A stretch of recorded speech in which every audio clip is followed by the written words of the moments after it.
Api pertempuran raih 3 poin sudah membara. Jelang hadapi Dewa United Banten, Mauricio ingatkan pemain Persija kendalikan emosi agar drama kartu merah tak lagi jadi luka memalukan. Apakah Macan Kemayoran sanggup meredam tensi panas dan terhindar dari tragedi serupa? Saksikan kisah lengkapnya sekarang juga. Petir siang bolong di tengah bursa transfer. Bek timnas Indonesia Rizky Ridho dikaitkan dengan klub Eropa milik orang Indonesia. Transfer belum ke arah serius. Benarkah peluang emas ini hanya sekadar isu? Atau justru jadi langkah besar menuju panggung Eropa? Simak faktanya sekarang juga. Bencana besar hantam lini tengah Garuda. Tom Haye ke Persib disebut langkah mundur karir yang bisa turunkan kualitas timnas Indonesia. Berbeda dengan Jordi Amat ke Persija yang tak goyahkan kekuatan Garuda. Netizen, welcome to karir menurun FC. Apakah transfer ini benar-benar jadi titik jatuh kualitas timnas Indonesia?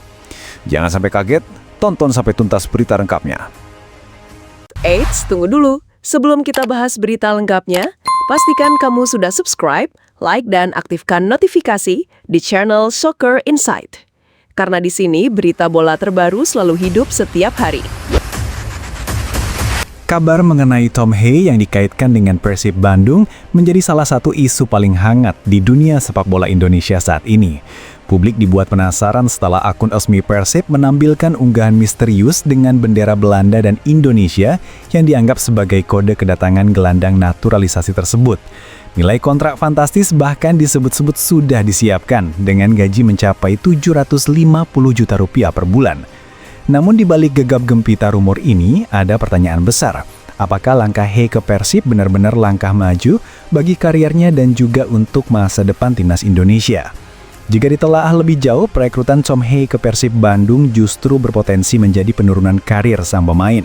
Sebelumnya, Haye masih bermain di Eropa bersama Almere City. Dan meskipun bukan di level top 5 liga besar Eropa, atmosfer sepak bola Belanda jelas lebih kompetitif dan menuntut kualitas tinggi. Dengan kembali ke Asia, bahkan ke Liga 1 Indonesia, otomatis standar kompetisi yang ia hadapi menurun cukup jauh. Hal ini sangat mungkin berimbas pada performanya saat membela timnas Indonesia. Sebagai gelandang yang baru saja dinaturalisasi, perannya seharusnya menjadi motor penting di lini tengah. Namun jika ritme permainannya terbentuk dalam intensitas rendah, sulit berharap Haye bisa tampil konsisten melawan tim-tim Asia yang memiliki kualitas fisik dan taktik tinggi. Bandingkan dengan kasus Jordi Amat yang baru saja memilih bergabung dengan Persija Jakarta. Amat memang sudah berada di penghujung karirnya, usianya tidak lagi muda, dan posisinya sebagai bek tengah relatif lebih mudah diisi oleh generasi baru timnas Indonesia. Kini sudah ada Jay Itzes, Kevin Dix, Mace Hilgers, Elkan Baggett, Justin Hubner, hingga Calvin Verdonk yang bisa tampil di 5 liga top Eropa dan menjaga kualitas lini belakang Garuda.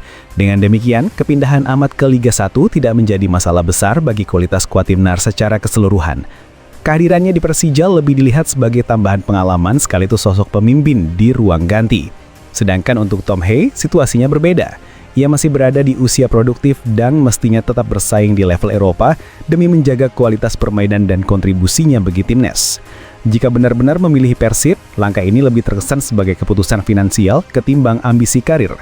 Dampaknya bisa fatal karena lini tengah timnas Indonesia sejauh ini belum memiliki banyak opsi yang bermain reguler di liga besar Eropa.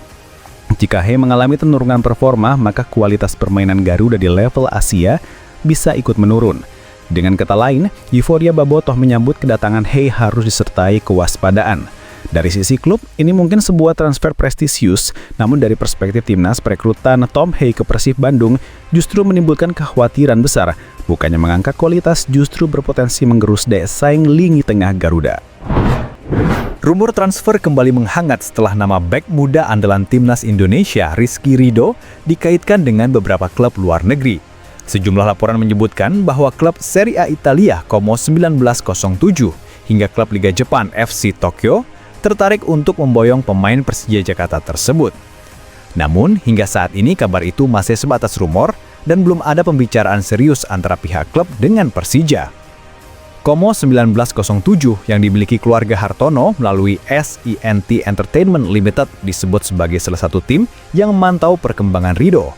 Meski begitu, kontrak Ridho dengan Persija masih panjang hingga 2026, sehingga klub manapun yang ingin merekrutnya harus menyiapkan dana besar. Hal ini membuat rumor transfernya ke Italia masih sulit realisasi dalam waktu dekat. Selain itu, kabar juga datang dari Jepang setelah akun fanbase FC Tokyo mengaitkan Ridho dengan klub tersebut. Meskipun demikian, laporan resmi yang menguatkan isu itu tidak ada, sehingga peluang Ridho bergabung dengan FC Tokyo masih sebatas spekulasi. Media sosial turut meramaikan kabar ini, dengan banyak netizen yang mendukung agar Ridho segera meniti karir di luar negeri untuk mengasah kualitasnya. Pelatih Persija menanggapi kabar ini dengan tenang. Ia menyebut belum ada tawaran konkret yang masuk untuk Ridho, namun juga tidak menutup kemungkinan jika sang pemain nantinya berkarir di luar negeri. Bagi Pena, saat ini fokus utama adalah menjaga performa Persija di Liga, sementara isu transfer bisa dibicarakan jika memang benar-benar ada penawaran resmi. Di kalangan supporter, muncul harapan besar agar Ridho berani mengambil langkah ke liga yang lebih kompetitif. Banyak yang menyebut, Jepang bisa menjadi pintu awal sebelum ia benar-benar menembus Eropa. Bahkan beberapa pendapat menilai Eredivisie Belanda atau liga lain di Eropa bisa menjadi tujuan realistis bagi Ridho dalam waktu dekat. Meski masih sebatas rumor, kabar ketertarikan klub luar negeri terhadap Rizky Ridho memperlihatkan bahwa performa sang bek mulai mendapat pengakuan di level internasional. Bagi timnas Indonesia, kepindahan Ridho ke luar negeri tentu akan menjadi keuntungan besar jika benar-benar terwujud, karena akan menambah pengalaman dan kualitas permainan di lini belakang Garuda. Menjelang laga penting melawan Dewa United Banten di Banten International Stadium, pelatih Persija Jakarta Mauricio Souza menekankan pentingnya kendali emosi para pemain. Pesan ini disampaikan menyusul sejumlah insiden kartu dalam 2 pertandingan terakhir, termasuk kartu kuning kedua yang diterima Alan 05 saat menghadapi Persis Solo dan kartu merah Rio Fahmi ketika menantang Malut United. Souza melihat bahwa masalah emosional bisa menjadi bahaya nyata jika tidak segera diperbaiki. Ia mengatakan bahwa Persija harus bisa lebih mengontrol emosi di pertandingan berikutnya agar tidak merugikan tim sendiri. Namun ia juga menyoroti bahwa insiden yang menimpa Rio Fahmi lebih karena aspek teknis permainan ketika melakukan intercept, bukan semata luapan emosi. Pelatih asal Brazil itu menegaskan bahwa pertandingan melawan Dewa United bukanlah laga mudah. Menurutnya, lawan memiliki kualitas dan atmosfer yang menuntut Persija tampil dengan kesiapan mental dan taktik yang matang. Ia mengakui bahwa Dewa United merupakan salah satu tim kuat di liga sehingga setiap detil kecil bisa menjadi penentu hasil akhir. Hasil imbang 1-1 melawan Malut United sebelumnya menjadi evaluasi penting bagi Macan Kemayoran. Mauricio menyebut hasil itu sebagai undangan bagi tim untuk datang kembali ke latihan dengan semangat lebih tinggi, memperbaiki kesalahan, dan berusaha tampil lebih baik di laga berikutnya. Ia ingin para pemain tetap fokus, tidak larut dalam kekecewaan, dan belajar dari kesalahan yang terjadi. Pertandingan menghadapi Dewa United pun dipandang sebagai ujian karakter bagi Persija. Mauricio menilai bahwa selain strategi di lapangan, yang tak kalah penting adalah kebugaran mental, disiplin, dan kemampuan mengendalikan diri. Jika para pemain mampu menjaga emosi sekaligus tampil solid, peluang untuk membawa pulang poin dari markas Dewa United tetap terbuka lebar. Dengan tekanan besar dari supporter tuan rumah dan kekuatan materi pemain lawan yang sedang dalam performa bagus, Mauricio menekankan bahwa sikap tenang, disiplin, dan konsentrasi penuh akan menjadi kunci agar Persija bisa bersaing ketat dalam laga tersebut. Jordi Amat akan menjalani laga penuh gengsi bersama Persija Jakarta saat menghadapi Dewa United pada pekan keempat BRI Super League 2025-2026 di Banten International Stadium, Jumat 29 Agustus 2025. Laga ini menjadi sorotan karena menghadapkan Jordi dengan sejumlah rekan setimnya di timnas Indonesia seperti Stefano Lillipali, Rafael Struijk, dan Egy Maulana Fikri yang kini memperkuat Dewa United. Bek naturalisasi itu mengakui bahwa menghadapi teman dekat di timnas bukan perkara mudah. Ia menyebut Lillipali, Egy, dan Struijk seperti sahabat baik, namun begitu memasuki lapangan, persahabatan harus ditanggalkan. Bagi Jordi, profesionalisme harus diutamakan dan lawan tetaplah lawan. Pernyataan tersebut memperlihatkan sikap tegasnya bahwa membela klub adalah prioritas. Meskipun di sisi lain ia menghormati hubungan personal dengan para pemain Dewa United. Jordi juga menilai Dewa United kini semakin berbahaya dengan kehadiran nama-nama besar di lini serang. Kombinasi pengalaman Lillipali dengan kreativitas Egy serta mobilitas Struijk membuat tim asal Tangsel itu punya potensi besar mengancam Persija. Situasi ini menjadi ujian bagi pertahanan Macan Kemayoran, di mana Jordi diharapkan bisa menjadi pemimpin lini belakang untuk meredam serangan lawan. Selain sebagai duel dua klub besar, pertandingan ini juga menampilkan dinamika menarik antara profesionalisme dan persahabatan. Jordi Amat yang baru saja kembali dipanggil ke timnas Indonesia untuk FIFA Matchday melawan Kuwait dan Lebanon menunjukkan kedewasaannya sebagai pemain senior. Ia siap bersaing keras demi Persija namun tetap menjaga rasa hormat terhadap rekan satu timnya di level internasional. Laga Dewa United kontra Persija pun diprediksi berlangsung sengit dan ketat. Pertarungan bukan hanya soal strategi di lapangan, melainkan juga mental dan integritas para pemain. Bagi Jordi Amat, ini adalah momen penting untuk membuktikan loyalitasnya terhadap Persija sekaligus menjaga standar profesional sebagai bek andalan timnas Indonesia.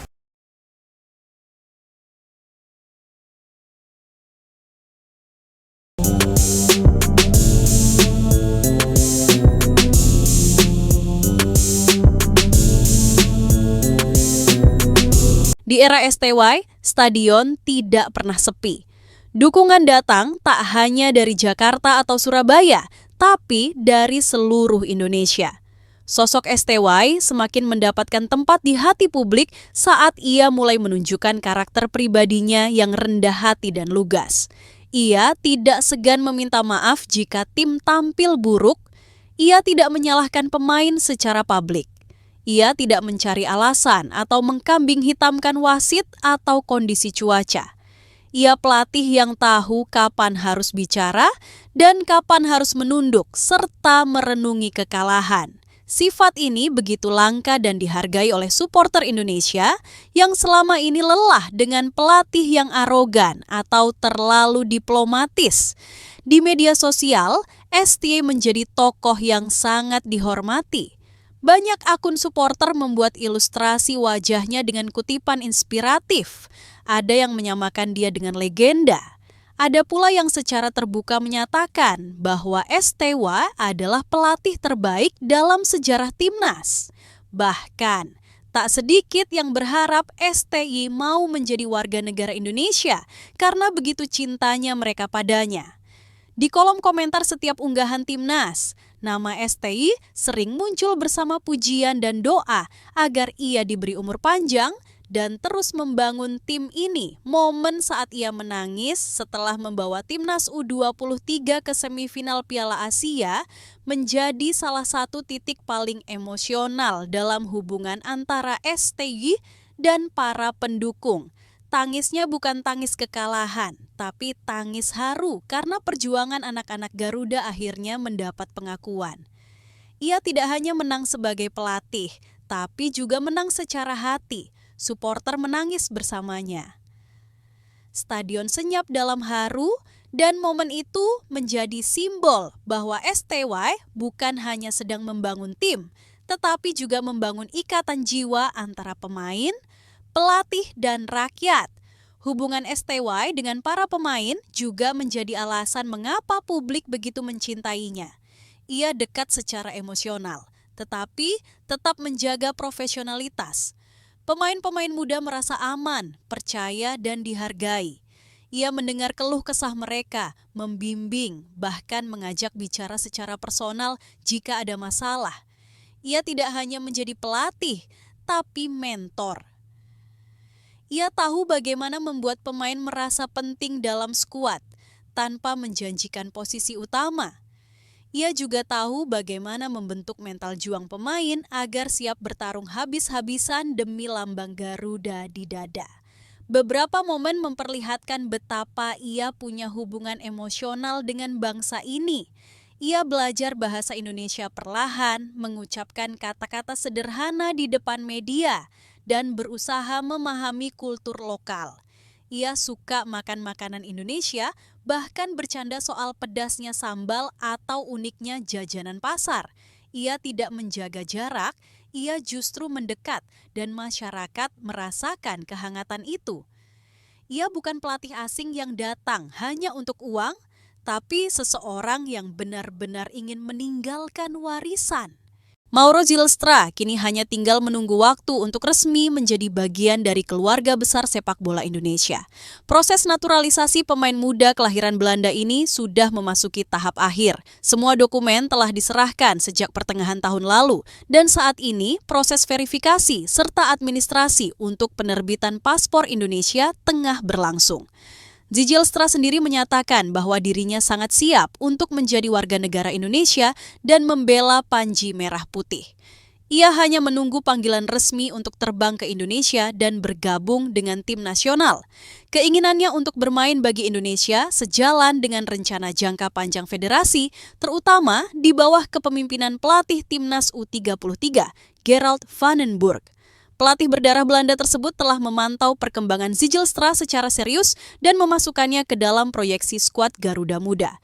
Dengan postur tinggi 188 cm dan posisi sebagai penyerang murni, Mauro dinilai mampu memberikan opsi tajam di lini depan, khususnya dalam menghadapi laga-laga berat yang akan datang. Gerald van den Burg memiliki rencana besar bersama timnas U33, termasuk untuk turnamen-turnamen penting seperti Piala AFF U33, kualifikasi Piala Asia U33, dan ajang regional lainnya. Dalam rencana tersebut, Mauro Zijlstra dipersiapkan sebagai salah satu elemen penting untuk membangun kekuatan menyerang yang lebih solid dan berbahaya. Van den Burg melihat bahwa karakter Mauro yang pekerja keras, disiplin, dan punya naluri gol akan menjadi senjata mematikan bila dipadukan dengan gaya main cepat dan kolektif yang diusung Timnas Indonesia U23. Mauro memiliki garis keturunan Indonesia dari neneknya yang berasal dari Bandung, menjadikannya memenuhi syarat untuk dinaturalisasi. Ia mengaku sudah mengikuti kiprah Timnas Indonesia sejak lama dan menyimpan hasrat besar untuk tampil di stadion-stadion penuh semangat seperti Gelora Bung Karno. Meski belum diketahui apakah ia akan langsung bergabung dengan tim senior atau mulai dari skuad U23, Mauro menyerahkan sepenuhnya keputusan tersebut kepada tim pelatih dan federasi. Ia hanya ingin membuktikan diri dan memberikan yang terbaik bagi negara yang kini ingin ia wakili. Proses naturalisasi Mauro berlangsung beriringan dengan proses pemain keturunan lainnya, namun ia diproyeksikan menjadi bagian penting dalam pembangunan fondasi tim masa depan. Dengan kesiapan mental, fisik, dan semangat untuk berjuang, kehadiran Mauro Zijlstra diharapkan dapat menambah kekuatan baru bagi Timnas Indonesia. Jika semua proses berjalan mulus, maka kehadirannya akan menjadi kabar baik bagi sepak bola nasional dan terutama bagi Gerald van den Burg yang tengah menyusun kepingan terbaik untuk membentuk tim U23 yang tangguh, kompetitif, dan siap menantang siapapun di Asia. Shin Tae-yong bukan hanya pelatih biasa bagi publik sepak bola Indonesia. Sejak kedatangannya, ia langsung menghadirkan aura baru yang berbeda, membangkitkan harapan lama yang hampir padam. Bukan karena prestasi yang langsung gemilang, tapi karena cara ia bekerja, cara ia memandang sepak bola, dan yang terpenting, cara ia mencintai tim ini seolah dirinya bukan orang luar. Inilah yang membuatnya sangat dicintai oleh supporter Timnas Indonesia dari Sabang sampai Merauke. Di awal masa jabatannya, supporter belum benar-benar mengenalnya. Banyak yang skeptis, bahkan ada yang mencibir. Namun perlahan, sikap profesional, kerja keras, dan keberaniannya memberi kepercayaan kepada pemain muda membuatnya mulai dipandang berbeda. Ia tidak memilih jalur instan, seperti pelatih-pelatih sebelumnya yang hanya mengandalkan pemain berpengalaman tanpa visi jangka panjang. Ia justru memanggil talenta muda dari Liga 1, Liga 2, bahkan dari luar negeri, lalu menaruh harapan besar di pundak mereka. Ia tidak peduli jika keputusan itu dicibir, karena ia tahu ini semua demi masa depan Garuda. Supporter pun mulai merasakan perbedaan. Mereka menyaksikan bagaimana STY berdiri dengan ekspresi penuh semangat di pinggir lapangan, berteriak, menunjuk, dan mengatur. Ia bukan pelatih yang hanya diam dan pasrah, tetapi selalu menunjukkan bahwa ia ada di sana untuk bertarung bersama pemain. Energinya menular ke seluruh skuad dan dari situ ke tribun-tribun stadion. Di era STY, stadion tidak pernah sepi. Dukungan datang tak hanya dari Jakarta atau Surabaya, tapi dari seluruh Indonesia. Sosok STY semakin mendapatkan tempat di hati publik saat ia mulai menunjukkan karakter pribadinya yang rendah hati dan lugas. Ia tidak segan meminta maaf jika tim tampil buruk. Ia tidak menyalahkan pemain secara publik. Ia tidak mencari alasan atau mengkambing hitamkan wasit atau kondisi cuaca. Ia pelatih yang tahu kapan harus bicara dan kapan harus menunduk serta merenungi kekalahan. Sifat ini begitu langka dan dihargai oleh supporter Indonesia yang selama ini lelah dengan pelatih yang arogan atau terlalu diplomatis. Di media sosial, STY menjadi tokoh yang sangat dihormati. Banyak akun supporter membuat ilustrasi wajahnya dengan kutipan inspiratif. Ada yang menyamakan dia dengan legenda. Ada pula yang secara terbuka menyatakan bahwa STY adalah pelatih terbaik dalam sejarah timnas. Bahkan, tak sedikit yang berharap STY mau menjadi warga negara Indonesia karena begitu cintanya mereka padanya. Di kolom komentar setiap unggahan timnas, nama STY sering muncul bersama pujian dan doa agar ia diberi umur panjang dan terus membangun tim ini. Momen saat ia menangis setelah membawa timnas U23 ke semifinal Piala Asia menjadi salah satu titik paling emosional dalam hubungan antara STY dan para pendukung. Tangisnya bukan tangis kekalahan, tapi tangis haru karena perjuangan anak-anak Garuda akhirnya mendapat pengakuan. Ia tidak hanya menang sebagai pelatih, tapi juga menang secara hati. Suporter menangis bersamanya. Stadion senyap dalam haru, dan momen itu menjadi simbol bahwa STY bukan hanya sedang membangun tim, tetapi juga membangun ikatan jiwa antara pemain, pelatih, dan rakyat. Hubungan STY dengan para pemain juga menjadi alasan mengapa publik begitu mencintainya. Ia dekat secara emosional, tetapi tetap menjaga profesionalitas. Pemain-pemain muda merasa aman, percaya, dan dihargai. Ia mendengar keluh kesah mereka, membimbing, bahkan mengajak bicara secara personal jika ada masalah. Ia tidak hanya menjadi pelatih, tapi mentor. Ia tahu bagaimana membuat pemain merasa penting dalam skuad tanpa menjanjikan posisi utama. Ia juga tahu bagaimana membentuk mental juang pemain agar siap bertarung habis-habisan demi lambang Garuda di dada. Beberapa momen memperlihatkan betapa ia punya hubungan emosional dengan bangsa ini. Ia belajar bahasa Indonesia perlahan, mengucapkan kata-kata sederhana di depan media, dan berusaha memahami kultur lokal. Ia suka makan makanan Indonesia, bahkan bercanda soal pedasnya sambal atau uniknya jajanan pasar. Ia tidak menjaga jarak, ia justru mendekat, dan masyarakat merasakan kehangatan itu. Ia bukan pelatih asing yang datang hanya untuk uang, tapi seseorang yang benar-benar ingin meninggalkan warisan. Shin Tae-yong bukan hanya pelatih biasa bagi publik sepak bola Indonesia. Sejak kedatangannya, ia langsung menghadirkan aura baru yang berbeda, membangkitkan harapan lama yang hampir padam. Bukan karena prestasi yang langsung gemilang, tapi karena cara ia bekerja, cara ia memandang sepak bola, dan yang terpenting, cara ia mencintai tim ini seolah dirinya bukan orang luar. Inilah yang membuatnya sangat dicintai oleh supporter timnas Indonesia, dari Sabang sampai Merauke. Di awal masa jabatannya, supporter belum benar-benar mengenalnya. Banyak yang skeptis, bahkan ada yang mencibir. Namun perlahan, sikap profesional, kerja keras dan keberaniannya memberi kepercayaan kepada pemain muda membuatnya mulai dipandang berbeda. Ia tidak memilih jalur instan seperti pelatih-pelatih sebelumnya yang hanya mengandalkan pemain berpengalaman tanpa visi jangka panjang. Ia justru memanggil talenta muda dari Liga 1, Liga 2, bahkan dari luar negeri, lalu menaruh harapan besar di pundak mereka. Ia tidak peduli jika keputusan itu dicibir, karena ia tahu ini semua demi masa depan Garuda. Supporter pun mulai merasakan perbedaan. Mereka menyaksikan bagaimana STY berdiri dengan ekspresi penuh semangat di pinggir lapangan, berteriak, menunjuk, dan mengatur. Ia bukan pelatih yang hanya diam dan pasrah, tetapi selalu menunjukkan bahwa ia ada di sana untuk bertarung bersama pemain.